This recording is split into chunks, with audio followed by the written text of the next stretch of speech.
If you want to be part of ensuring the existence of one of the few professional gaming media outlets that isn't being ruined, go to patreon.com/secondwindgroup and please consider giving whatever you can spare.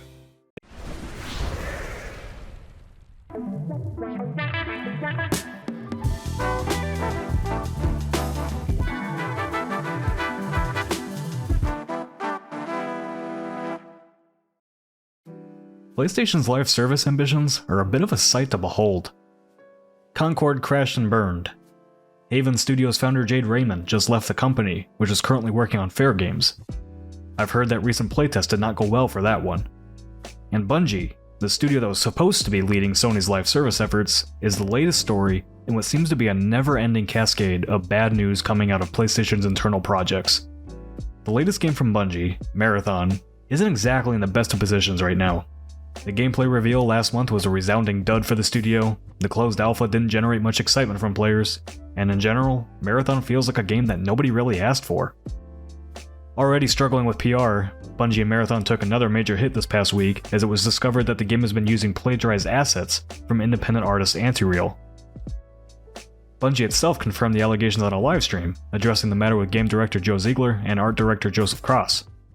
It came to our attention that an artist who worked on Marathon in the early stages of pre-production took a number of graphic elements from a graphic designer without permission or acknowledgement and placed them on a decal sheet that was then checked in 2020. The decal sheet included icons and text elements. These elements ended up in our alpha build, and there's absolutely no excuse for this oversight, and we are working on and 100% committed to our review process to ensure instances like this don't happen again on Marathon or at Bungie. Unfortunately for Bungie, this isn't the first time that they've had issues with art plagiarism in their games, so you can't blame people for not taking their word for it this time around. Bungie's attempted to pin the blame on a former artist for the game, but no matter how they try to explain it away, between the muted gameplay reveal, lack of excitement from the alpha, and now this plagiarism controversy, Marathon is in a really bad spot. Forbes reporter Paul Tassi interviewed some sources inside of Bungie itself who said the studio's morale is currently in freefall following weeks of negativity surrounding the game, and now this latest incident has put Marathon in what they describe as an actively hostile environment. Tassi indicates no decisions have been made about whether to delay the game or not. The open beta was originally scheduled for August, but Tassi stated this may be changing to a roadmap of public playtests. The full release is due in September if current plans don't change. I'm not the first to say it, but Marathon feels like it's on a crash course for a Concord-level disaster at the moment. There is no real excitement around the game, and for a studio as well known as Bungie, that's an excruciatingly obvious indicator that the game is not poised for a successful launch. To be brutally honest, I'm not exactly sure who Marathon is for when thinking about Bungie's audience. Speaking as a fan of Bungie's previous work in hardcore FPS games in general, although I have some passing interest in Marathon, I wouldn't say it's exactly topping my hypometer charts.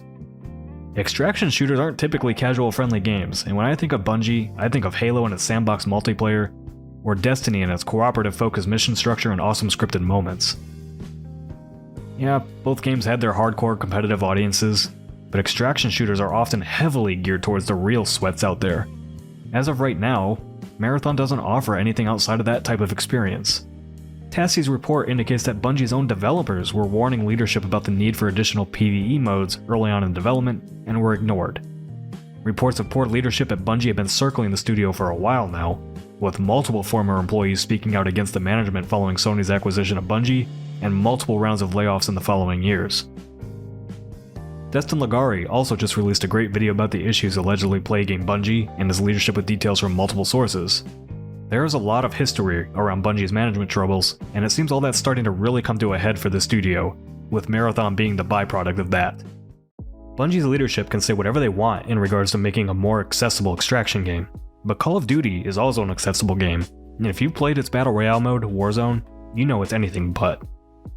Millions of people still play it, obviously, but it has the advantage of being tied to an already very successful brand, and Marathon simply does not have that kind of dedicated audience.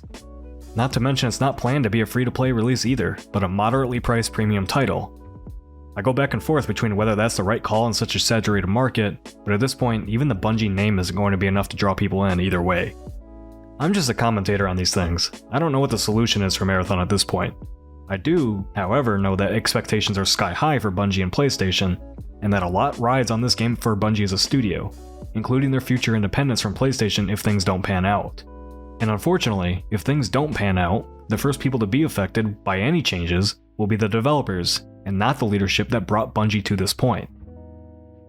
I think that Marathon needs to be delayed and taken back to the drawing board if Bungie and PlayStation want this game to have any chance of success. Bungie feels like it's completely missing its target audience with Marathon. The PR around the title is critically negative, and feedback from its closed alpha really didn't wow any of the creators I follow who got to play it. For as big an investment as Sony made in Bungie, I'd hope that they'd be given the time to correct the course on Marathon, whatever that looks like. A single-player campaign, curated cooperative missions stripped of the PvP elements to make it more welcoming to casual players. I don't know what Bungie can do to fix the game this late in development, but I think it needs something radically different to get audiences excited about this project. Just forcing it out into the world as PlayStation did with Concord didn't work then, and it's not going to work now for Marathon. It could work for a new Warhawk or Starhawk game though, Sony if you're listening.